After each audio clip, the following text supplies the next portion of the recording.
कि यदि कोई व्यक्ति चाहे तो कुछ भी कर सकता है। ऐसा इस संसार में, इस कायनात में कुछ नहीं जो हम चाहे और वो ना हो, कुछ भी।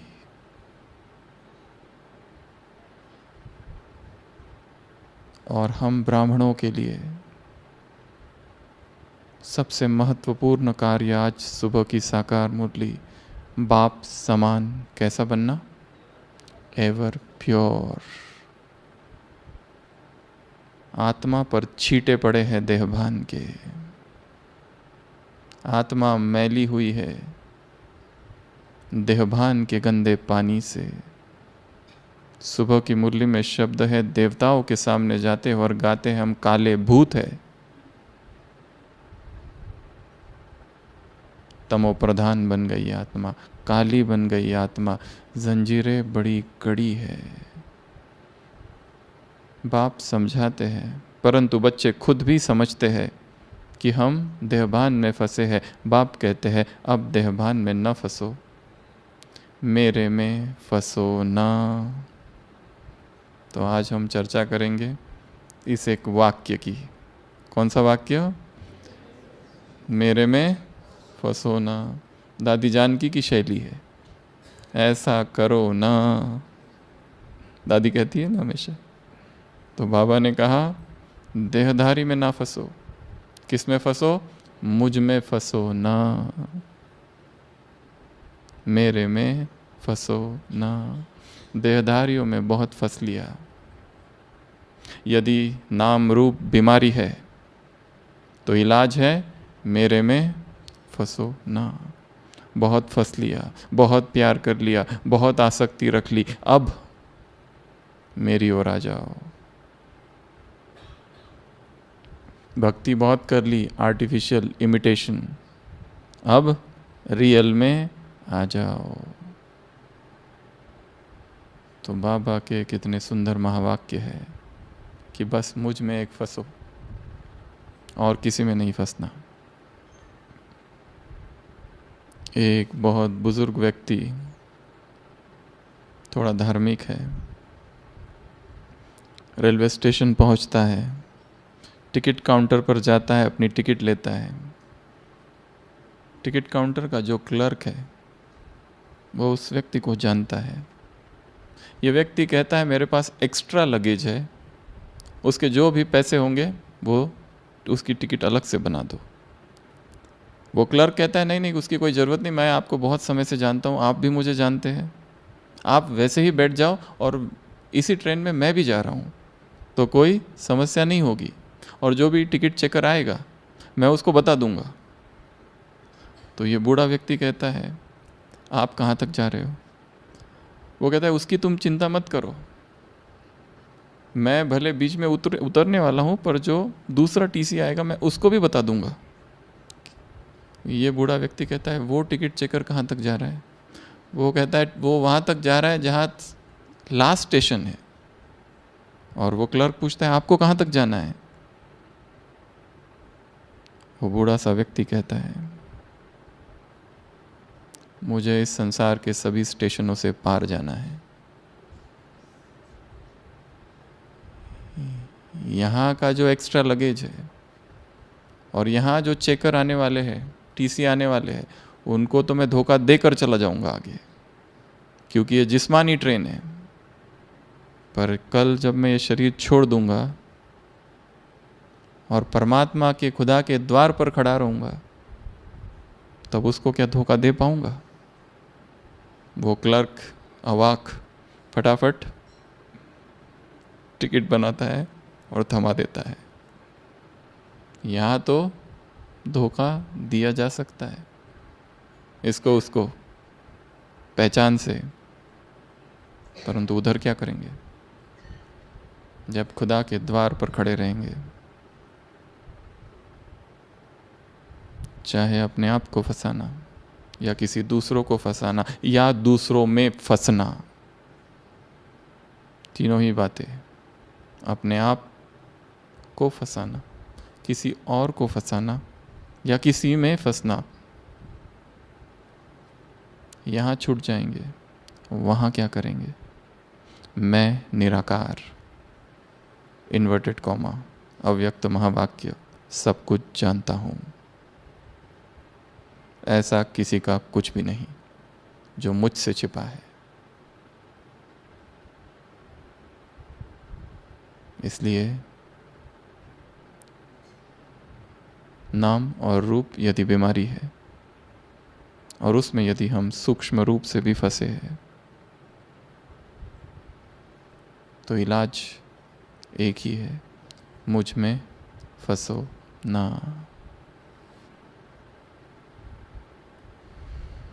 मुझ में फंसो ना अर्थात किस किस में फंसो।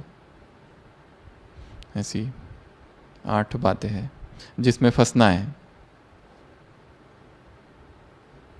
मुझ में अर्थात किस में? भगवान कह रहा है मुझ में फंसो।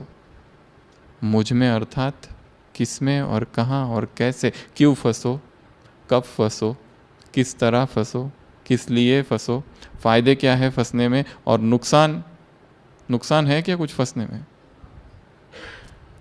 एक हाथ और देहधारियों में फंसने के फायदे, एक हाथ तो फायदा होगा, बिना फायदे के ही हम फंस रहे हैं, कुछ तो होगा। इसका चिंतन करना। देहधारी में फंसने के फायदे और देहधारी में फंसने के नुकसान। भगवान में फंसने के फायदे, अगर नुकसान कहीं हो उसका भी चिंतन करना। तो जब भगवान कहता है मुझ में फंसो, सबसे पहली बात उसके प्यार में फंसो। अगर फंसना ही है तो किस में फंसो? उसके प्यार में फंसो। लास्ट संडे की मुरली किस पर थी? किस पर थी? ईश्वरीय स्नेह। क्या क्या करता है ईश्वरीय स्नेह? 16 बातें हैं, 5 मिनट में बताओ। ये ईश्वरीय स्नेह क्या करता है? जन जन आत्मा प्यासी थी, भक्ति में क्या बन चुकी थी? भिखारी बन चुकी थी। ये ईश्वरीय स्नेह वो प्यास को मिटाता है। और ये ईश्वरीय स्नेह क्या कर देता है? वो जो भिखारी थे उससे अधिकारी बना देता है। ये ईश्वरीय स्नेह, संसार में स्नेह सबसे बड़ी वस्तु मानी जाती है। स्नेह को ही भगवान, भगवान को ही प्रेम कहा जाता है। तो भगवान जब धरा पर आते हैं तो सबसे पहली देन देते हैं स्नेह की। ये स्नेह क्या कर देता है? और ईश्वरीय सेवा के योग्य बना देता है। ये स्नेह क्या कर देता है? और कर्मयोगी बना देता है, स्वतः योगी बना देता है, सहज योगी बना देता है, बाप समान बना देता है, साथ का अनुभव कराता है, माया प्रूफ बना देता है। ये स्नेह क्या करता है? और तूफान को तोहफा, जो मुश्किल है उसको आसान कर देता है। ये स्नेह और क्या कर देता है? क्या कर देता है? समर्थ बना देता है, साथी का अनुभव कराकर समर्थ बना देता है। ये ईश्वरीय स्नेह क्या करता है? मेहनत से मुक्त कर देता है। ये ईश्वरीय स्नेह क्या कर देता है? बाप समान बना देता है। ये ईश्वरीय स्नेह मंत्र है, जादू, जादू है, जो चाहिए वो प्राप्त करा देता है। और जो टुकड़े टुकड़े हुए थे, कोई यहाँ गिरा कोई वहाँ, बहते आंसू ना रुके, कोई यहाँ गिरा कोई वहाँ, तिनको के क्या बनाए? ख्वाब।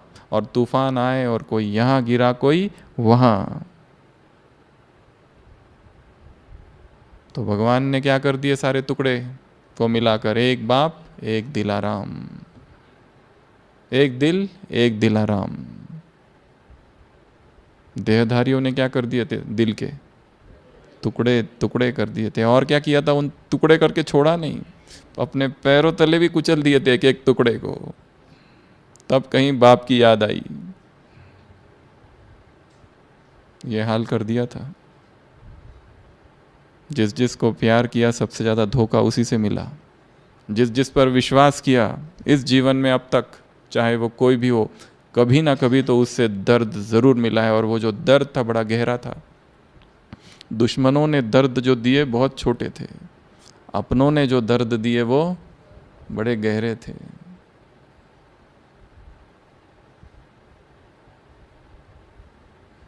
खंजर तो पीठ पर गड़ा था, पर दर्द तब हुआ जब दोस्त के हाथ में वो खंजर देखा। तब तक दर्द नहीं था। तो संसार और उसका वो प्रेम स्वार्थवश है। एक परमात्मा ही है जिसका ईश्वरीय स्नेह कैसा है? निस्वार्थ है, सच्चा है, अविनाशी है, सर्वोच्च है, सर्वोपरि है। इससे परे और कोई स्नेह नहीं। In our greatest time of need we are alone. जब हमें किसी व्यक्ति की सबसे ज़्यादा आवश्यकता थी, उसी समय वो नहीं रहता है। इसके लिए संसार का प्रेम अपूर्ण है। और जैसे हर बार कहते हैं, आत्मा अनंत है, अनंत की प्यास अनंत ही मिटा सकता है। संसार का सब कुछ मिल जाए, कोई व्यक्ति कहे मैं तुम्हारे लिए अपना जीवन अर्पित कर देता हूँ, किसी भी देहधारी का प्यार आत्मा की प्यास, पुकार, तृष्णा बुझा नहीं सकता। Infinite cannot be satisfied by anything which is finite. जो अनंत है, अनंत की प्यास कौन बुझाएगा? केवल अनंत।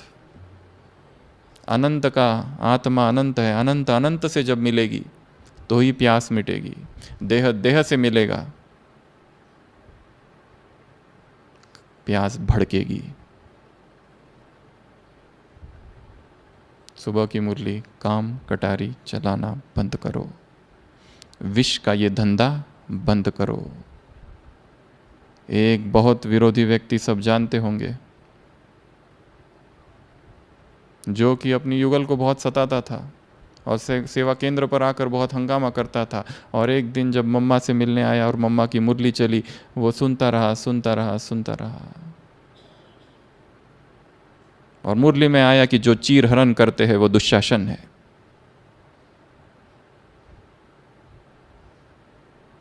उसने कहा मुझे मम्मा से मिलना है मुरली के बाद।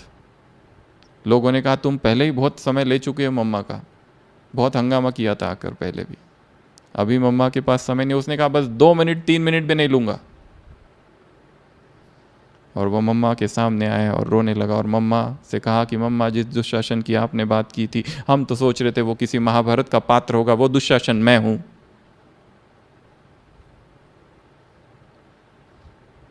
और आपके मुखारविंद से जो वाणी सुनी, उससे मेरी आत्मा जाग गई है, चेतना का नया जन्म हुआ।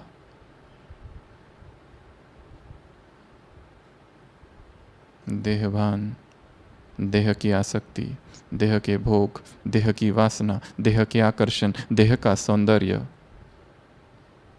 बहुत डुबाया है आत्मा को। देहभान के छींटों ने आत्मा में काला काला बना दिया है उसको। अब बाप है एवर प्योर बनाने, तो मुझ में फंसो न। सबसे पहला किस में फंसना है? उसके प्रेम में फंसना है। उधर के प्रेम में फंस के देखा कैसा आवेग है, कैसा आवेश है। 2 व्यक्ति प्रेम करते, उनके बीच में कोई आ जाए तो मरने मारने को तैयार हो जाते हैं। अगर वो माँ बाप हो तो खुद मर जाएंगे, पर वो चाहिए मतलब चाहिए। बचपन से जिन माँ बाप के साथ रहे, एक धक से उनको भूल गए और भागने को तैयार।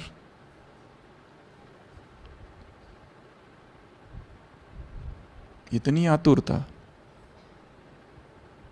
देह के लिए, ऐसी ही आतुरता, ऐसा ही आवेग, ऐसी ही तीव्रता, ऐसी ही इंटेंसिटी जब भगवान के लिए होगी, तब परम कल्याण होगा। इसके पहले भी कहा था, भक्ति मार्ग में कहा जाता है 3 प्रेम एक हो जाए। जितना प्रेम एक माँ अपने बच्चे से करती है, जितना प्यार एक लोभी पुरुष धन से करता है, और जितना पुरुष एक कामी पुरुष देह से करता है, ये तीनों प्रेम एक हो जाए और भगवान की तरफ डायरेक्ट हो जाए कि वो क्यों नहीं मिल रहा, तो भगवान तुरंत प्रकट होंगे। पर ऐसी तीव्रता चाहिए, प्रभु प्रेम की तीव्रता। इस प्रभु प्रेम ने ही सेवा के योग्य बना दिया।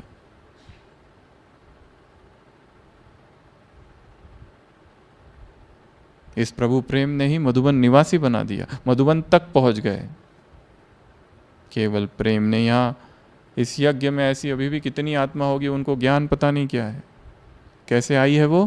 केवल प्रेम की वजह से।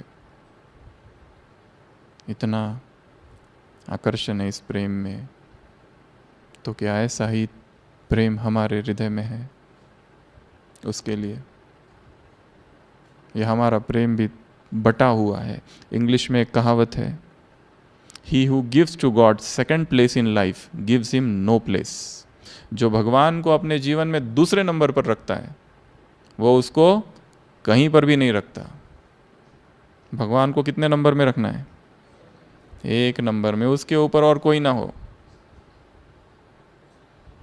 अगर कहे कि मेरी बेटी पहले फिर मेरा भगवान, मेरा बेटा पहले फिर मेरा बाबा, अर्थात उसे कोई जगह नहीं दी है हमने। तो सबसे पहले किसमें फंसना है? फंसना चढ़ा अच्छा शब्द है, ट्रैप। उसके प्यार में फंस जाओ। दूसरा है उसकी याद में फंस जाओ। आज सुबह की साकार मुरली, याद के सिवा और कोई उपाय नहीं, और कोई उपाय ही नहीं है विकर्म विनाश करने का। हमारे याद की क्वालिटी क्या है? कितना हृदय से, कितना दिल से, तीव्रता से याद की जा रही है, या हल्की हल्की सी याद है, या ऊपर ऊपर की याद है। उसी संडे की मुरली में बाबा ने कहा है कि बाप तुम्हारी इच्छा पूर्ण करेगा। क्रिसमस की मुरली, क्रिसमस के लिए कहा है, पर वो याद कैसी हो? सच्ची हो, दिल से हो, स्वार्थ वाली ना हो। जब समय पड़ा तब गए बाबा के पास, बाबा आप ही सब कुछ हो, ऐसी याद नहीं चलेगी, झूठा यहाँ नहीं चलेगा। तो याद को बढ़ाना, याद का चार्ट बढ़ाना, याद में नवीनता लाना। वही याद जैसे कल थी आज ना हो, आज जो अमृत वेला हो कल उससे अधिक शक्तिशाली हो, जो अमृत वेला सुबह था नुमा शाम का योग उससे अधिक शक्तिशाली हो। हर दिन याद में नवीनता लानी है, कुछ तो नई चीज़ करनी है, उसमें कुछ नए अनुभव करने हैं। और ऐसी अवस्था हो कि जैसे शरीर छूट गया नीचे और आत्मा ऊपर। ये देह, देह के संबंध, देह के रिश्ते, देह के नाते, देह की भाषा, देह के लोग, देह का देश। कभी हमने एक दूसरे से मिलने के बाद ऐसा कहा? कैसा? हम ये कहते हैं आप भी पंजाब से और हम भी पंजाब से, आप भी महाराष्ट्र से और हम भी महाराष्ट्र से, तुरंत दोस्ती। पर हमने ऐसा कहा आप भी परमधाम से और हम भी परमधाम से, आपको मिलकर बहुत ज़्यादा खुशी हुई। देह की भाषा और देह के देश, ये भी बंधन है। देह के संबंध जैसा बंधन है वैसे देह की भाषा भी बंधन है। अपने प्रांत वाले मिले तो उस भाषा में बोलना चालू, ये भी बंधन है। तो याद में फंसना है। तीसरा है योग के भिन्न भिन्न प्रयोग या अभ्यास। एक बताया याद, रूहानी ड्रिल तीसरा। और ये ड्रिल हमको सुबह अमृत वेला नुमा शाम तो ठीक, पर सारे बीच बीच में दिन भर करनी है, ताकि ऐसी अवस्था ना हो कि सुबह बहुत अच्छा योग, शाम का बहुत अच्छा योग, परंतु दिन भर में संघर्ष, लड़ाई। सारे दिन भर क्या क्या करेंगे? छोटे छोटे प्रयोग, जैसे अशरीरीपन का 1 सेकंड का अभ्यास। यहाँ से वहाँ तक जाना है, किचन तक जाना है, डाइनिंग तक जाना है, सकाश फैलाते हुए मुझ आत्मा से किरणें सब ओर फैल रही है संपूर्ण ज्ञान सरोवर में।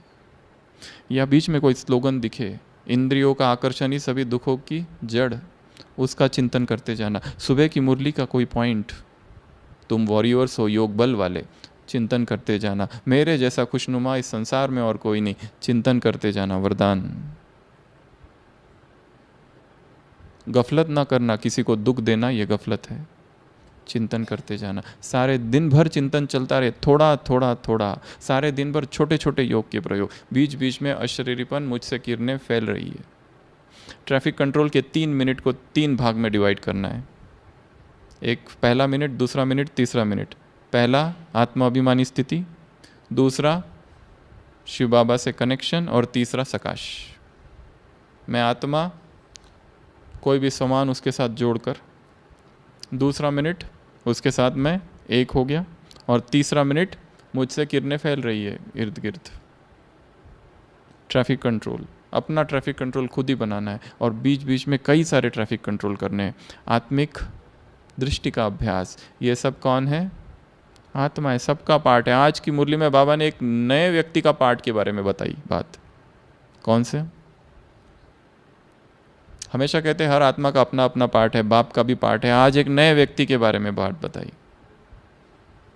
कौन सी? माया का भी आधा कल्प का अपना पार्ट है। माया भुला देती है तुमको, उसका भी पार्ट है, बाबा ने कहा। कितनी नई बात है। ऐसी नई नई बातें मुरली में छिपी हुई रहती है, उसको वहां से खींच कर निकालनी है, अलग रखनी है, और फिर उनके ऊपर चिंतन करना है। एक्सट्रैक्ट, खींच के निकालना, अलग करना, फिर उनके ऊपर बैठकर चिंतन करना। ये क्या क्या कहा? शब्दार्थ क्या है, भावार्थ क्या है, वाक्यार्थ क्या है, और गुणार्थ क्या है। ये 4 बातें हर मुरली से निकालनी है। एक एक शब्द का अर्थ क्या है, वाक्यार्थ, भावार्थ, क्योंकि भाव कुछ और होते हैं कई बार। वाक्य का, पूरा वाक्य का क्या अर्थ है, और गुणार्थ, उसमें का गुह्य अर्थ क्या है, हर मुरली से। दूसरा, तीसरा किस में फंसना है? रूहानी ड्रिल्स में। छोटी छोटी ड्रिल करते रहना है। आत्मिक दृष्टि का अभ्यास, आत्मा अभिमानी स्थिति का अभ्यास, सकाश देने का अभ्यास, मुरली की पॉइंट्स याद करने का अभ्यास, कुछ तो लिखने का अभ्यास, छोटी छोटी पॉइंट्स, 5 स्वरूपों का अभ्यास, 3 स्वरूपों का अभ्यास, आना और जाना, डेड साइलेंस का अभ्यास, 1 मिनट में, 1 सेकंड में अशरीरी होने का अभ्यास। ये सारे दिन भर चालू रहे। और कब चालू रहे? जब अति व्यस्तता हो कर्म की, बहुत ज़्यादा बिजी है। अव्यक्त महावाक्य, इन्वर्टेड कॉमा, 1979 की मुरली। अति के समय अंत का अभ्यास करो। अति अर्थात बहुत ज़्यादा व्यस्तता है, बहुत बिजी है, बहुत बिजी है। उस बिजी में भी, बिजी होते हुए भी छोटी छोटी ड्रिल चालू। ऐसा ना हो कि पूरी ड्रिल समाप्त हो जाए, सीधा 6 घंटे के बाद जाग आए कि बाबा भी कुछ है, और ये उसकी सेवा थी जो कि करते समय भूले हुए थे। तो तीसरा किस में फंसना है? उसके रूहानी ड्रिल्स में। चौथा, उसके ज्ञान में फंसना है। उसके ज्ञान में फंसना अर्थात उसकी मुरली में फंसना। उसकी मुरली में फंसना अर्थात सेंटर क्लासरूम में गए, मुरली सुनी, पॉइंट्स नोट किए और आ गए। यह है पुरानी चाल। इस चाल को बदलना पड़ेगा। यहाँ तक ही सीमित नहीं रहना है, उसको आगे बढ़ाना है। मुरली का चिंतन, मुरली का अध्ययन, मुरली का चिंतन, मुरली की पॉइंट्स लिखना, मुरली को डिस्कस करना, एकांत में जाकर उसका मनन करना। यहाँ इस ज्ञान सरोवर प्रांगण में जैसा एकांत है, और यज्ञ में किसी और जगह होगा। जिस जैसा निसर्ग का सौंदर्य यहाँ है, और कहीं नहीं है। इतना एकांत है यहाँ पर। इतने अलग अलग स्थान बने हुए हैं इसी परिसर में। कहीं पर भी जाकर बैठना और चिंतन करना कि ये क्यों कहा, किस अर्थ से कहा, अच्छा ये जो कहा इसका मेरे जीवन में, इसको मैं कैसे लाऊं। सोचना, अपने आप से बात करना, बाबा से बातें करना, और ज्ञान का चिंतन करना। 3 चीज़ें रोज होनी चाहिए, कंपलसरी। अपने आप से बातें, हे मेरे मन, अरे मूर्ख मन क्या कर रहा है। आज कितनी बार मुरली में याद दिलाया, तुम्हारा उद्देश्य क्या है, तुम्हारा लक्ष्य क्या है। इन लक्ष्मी नारायण जैसा बनना है। मैं कितना बना हूँ। जोड़ी के बारे में बोला ना, जोड़ी नहीं बनती है इधर। दिव्य गुण धारण करेंगे, याद करेंगे, तब जोड़ी बनेगी। मुरली की पॉइंट्स बुद्धि में गूंजती रहे।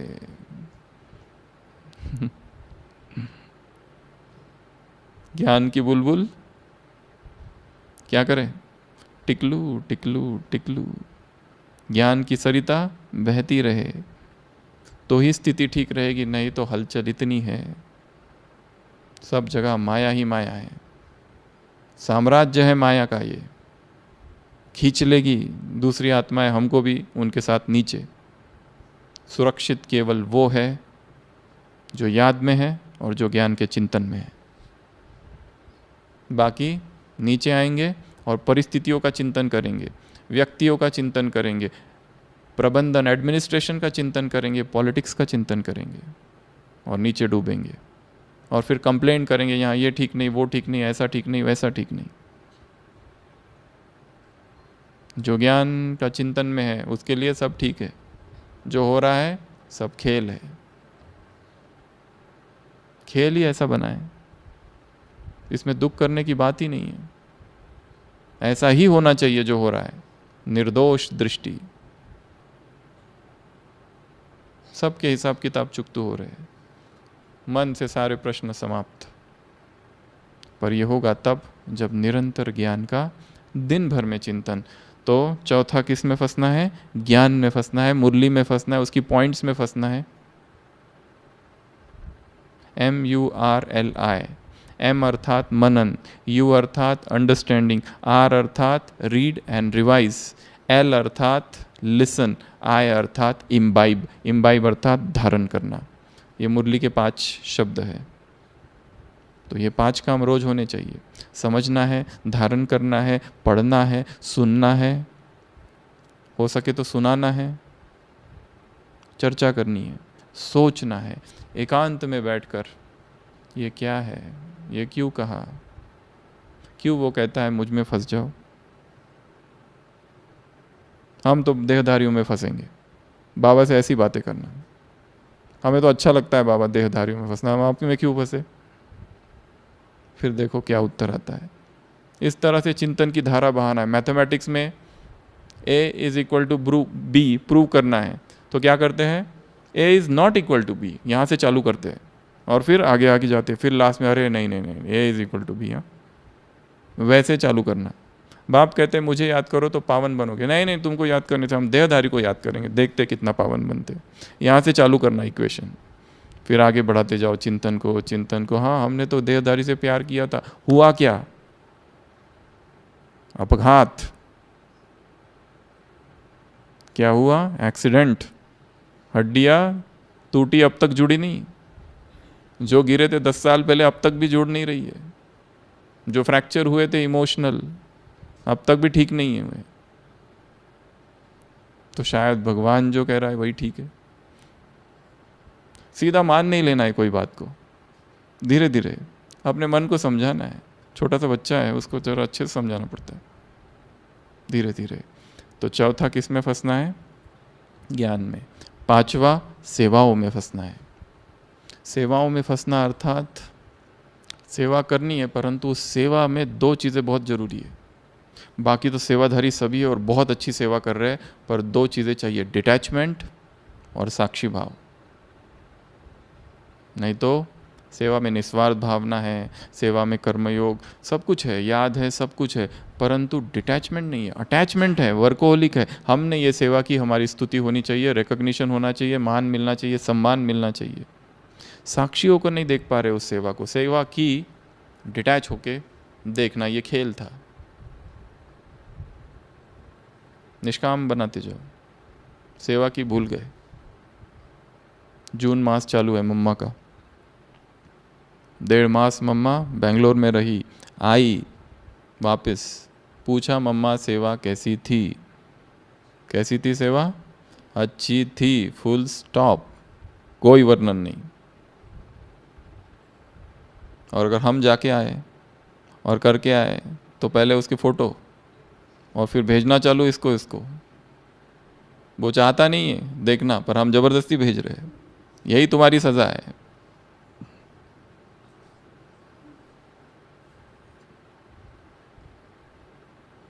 कोई पूछे क्या सेवा की तो क्या कहना? कैसी सेवा थी? अच्छी थी। बस ये मम्मा का पॉइंट पकड़ लो, अच्छी थी, फुल स्टॉप। वो कहेगा और बताओ, और क्या बताना है? अच्छी थी बस, और क्या करना है?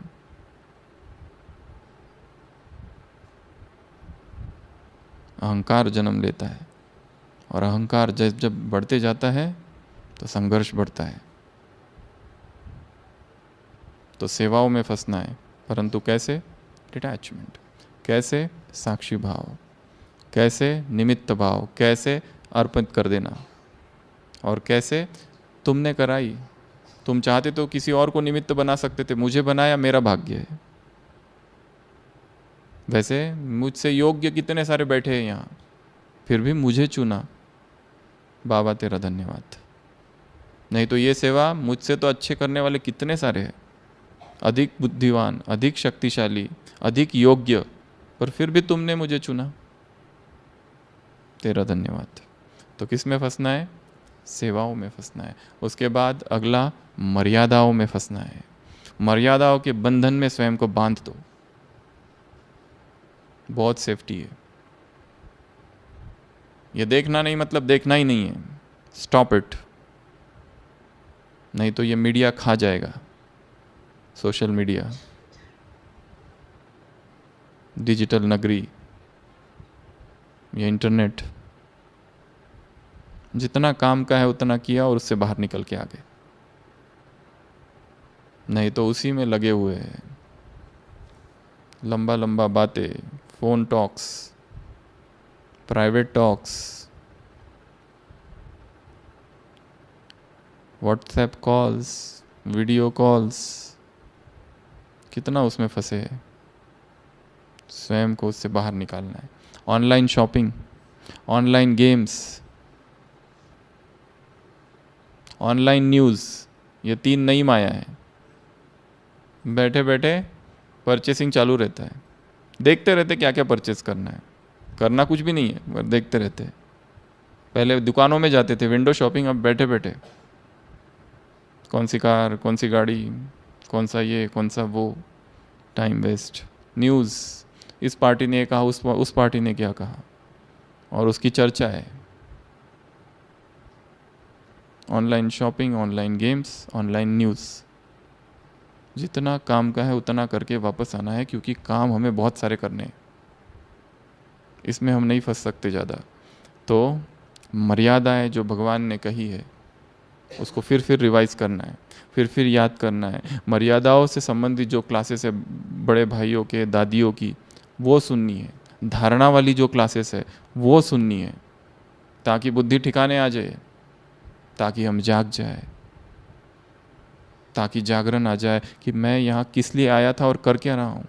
1 मास के लिए कोई माता सेवा के लिए आई है, वो खाली सेवा के लिए नहीं आई है, तपस्या के लिए भी आई है, क्योंकि ऐसा वातावरण संसार में और कहाँ मिलेगा। सेवा तो निमित्त है एक, पर यहाँ आने का मुख्य लक्ष्य सेवा नहीं है। क्या है? तपस्या। यहाँ आने का मुख्य लक्ष्य है अमृत वेला शक्तिशाली, जो वहाँ नहीं हो रहा है कम से कम यहाँ तो हो। यहाँ आने का मुख्य लक्ष्य है नुमा शाम का योग, यदि उस समय सेवा न हो तो। पर एक बात याद रखना है, कर्तव्य प्रथम। जब कर्तव्य पुकारे सब कुछ गौण है उसके सामने, ज्ञान योग सब एक तरफ। कर्तव्य अर्थात जो सेवा जिसको दी है वो सबसे फर्स्ट रखी जाए।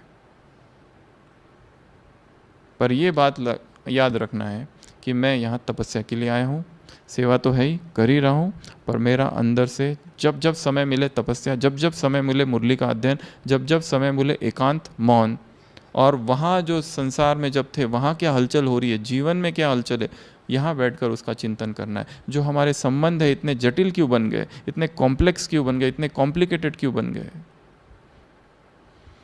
कैसे उन संबंधों को ठीक किया जाए, सारी उलझनें यहाँ हैं। अपने आप को ही सरल बनाना है। सूत ऐसा मूंझ गया है, भक्ति का नहीं, यहाँ का ज्ञान मार्ग में आने के बाद का, उसको ठीक करना है। तो मर्यादाओं को रिवाइज करना है, मर्यादाओं से संबंधित सारी क्लासेस सुननी है। कड़ी से कड़ी मर्यादाएं क्या है और कौन सी मर्यादा का मैं भंग करता हूँ और क्यों हो रही है मुझसे ये भंग। चाहे अमृत वेला, 8 चीज़ें हैं ब्राह्मण दिनचर्या में। अमृत वेला, मुरली, भोजन के समय याद, चौथा ट्रैफिक कंट्रोल, 5वां कर्मयोग, नुमा शाम का योग, उसके बाद में ज्ञान की चर्चा, एक बार तो होनी चाहिए 24 घंटे में, चार्ट और एक संबंध, 8 ऐसी बातें हैं। ये 7-8 ये जितनी बातें, इनके लिए क्या क्या मर्यादा है, अमृत वेले के लिए क्या है, नुमा शाम के लिए, योग के लिए क्या है, ज्ञान चर्चा के लिए क्या है, रात्रि चार्ट के लिए क्या मर्यादा है, सोने की विधि क्या है, क्या देखते देखते सो रहा हूँ, बातें करते करते, मीडिया, सोशल मीडिया, व्हाट्सएप, क्या कर रहा हूँ और किस तरह सो रहा हूँ। विकारी ख्यालातों के साथ सोएंगे तो उसी ख्यालात के उठेंगे। उच्च श्रेष्ठ महान संकल्पों के साथ सोएंगे तो उसी महान संकल्प के साथ उठेगी चेतना। तो मर्यादाओं में स्वयं को फंसा देना है। उसके बाद में लास्ट 2, एक है मुझ में फंसोना, अर्थात मेरे घर में फंसोना।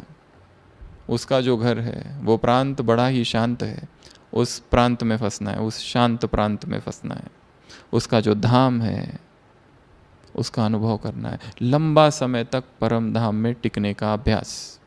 एक योग है सूक्ष्म वतन, बाबा से रूरियान करना, बातें करना, वो सब ठीक है, पर ज्वालामुखी योग, निरसंकल्प स्थिति, निराधार, निराकार, निर्विकार, सभी तत्वों से पार, बीज रूप कंबाइंड स्थिति का लंबा लंबा समय तक अनुभव, उसके लिए टाइम बढ़ाना पड़ेगा, अमृत वेले का भी, नुमा शाम का भी। जो 6:30 बजे चालू करते हो उसको थोड़ा और पीछे जाओ, 6 बजे चालू करो अगर सेवा नहीं है तो। दिनचर्या में तो योग है, परंतु बैठा योग तीव्र पुरुषार्थी का कम से कम 4 घंटे तो होना ही चाहिए। बैठकर जब 4 घंटा होगा तो दिनचर्या में भी योग रहेगा। बहुत बड़ी तपस्या है बैठकर 4 घंटा योग करना। कितनी चीज़ों, छोटी छोटी चीज़ों का त्याग करना पड़ेगा जिसमें हम अभी फंसे हुए हैं, वो सबको हटाना पड़ेगा। वो सारी दिनचर्या, वो सारी बातें, वो सारी व्यर्थ की बातें, झरमोई झगमोई गॉसिप्स, सबसे बुद्धि योग को हटाकर योग योग योग योग योग, तपस्या तपस्या तपस्या तपस्या, आग लग जाए अंदर।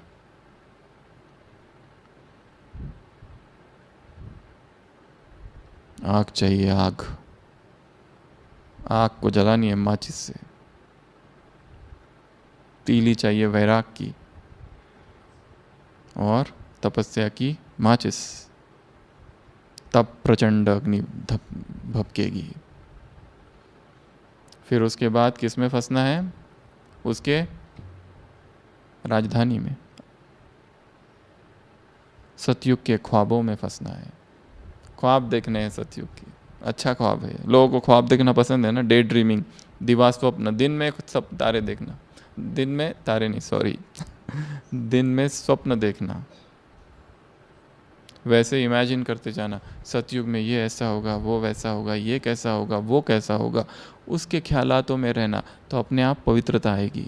वो सतयुग के संस्कार जो इतने दूर है, हम यहाँ हैं, 5000 साल का अंतर, वो जागरण होगा उनका। विजुलाइज करना, वहाँ का राज्य कैसे होगा, वहाँ की करेंसी कैसी होगी, वहाँ का प्रशासन कैसे होगा, पशु पक्षी कैसे होंगे, महल कैसे होंगे, पुष्पक विमान कैसे होगा, दिनचर्या कैसी होगी, देवता क्या खाते, क्या पीते, क्या करते, क्या सोते, कब उठते, कब जागते, क्या सुनते।